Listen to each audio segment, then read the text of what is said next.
আগামী নির্বাচন প্রধান উপদেষ্টা বলেছিলেন ডিসেম্বর থেকে জুনের ভিতরে দেবেন। তিনি ইতিমধ্যে বলেছেন এপ্রিলের প্রথমার্ধে হবে।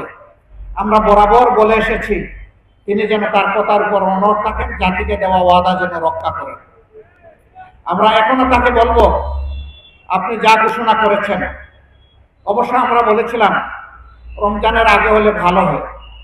যদি একান্ত কোনো কারণে আপনি মনে করেন কিছুটা পিছাতে হবে, অবশ্যই এটা এপ্রিলের পরে হওয়া উচিত নয়, দেশের আবহাওয়া এবং সার্বিক বিষয়কে বিবেচনায় নিয়ে। তিনি ইতিমধ্যে একটা ঘোষণা করেছেন। আমরা তাকে অনুরোধ করব যে কোনো মূল্যে আপনার ওয়াদা আপনাকে রক্ষা করতে হবে। স্বাস্থ্যকর অল টাইম ফ্যামিলি কেক, সব সময় অল টাইম হেলদি লাইফ। এই নির্বাচন কোনোভাবে যেন অনিশ্চিত হয়ে না পড়ে। দেশবাসীকে অনুরোধ করব এই নির্বাচন যাতে সুষ্ঠু হয়, জনগণ যাতে তার পছন্দের আদর্শ ব্যক্তি এবং দলকে বাছাই করে নিতে পারে, তার সপক্ষে নিজের ভোট দিতে পারে। এই জন্য দেশবাসী অবশ্যই আমরা সবাই মিলে পাহারাদারের ভূমিকা পালন করব।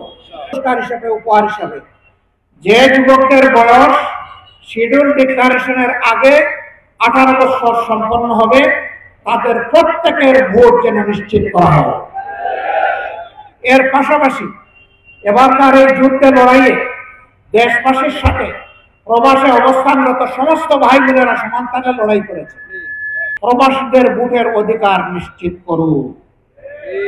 তাদেরকে রিমিটেন্স যোদ্ধা বলবেন আর নাগরিকত্বের প্রথম অধিকার তাদের ভোট দিবেন না, এটা আমরা মানব না। অবশ্যই এবারকার ভোটে সমস্ত প্রবাসীদের ভোটাধিকার নিশ্চিত করতে হবে।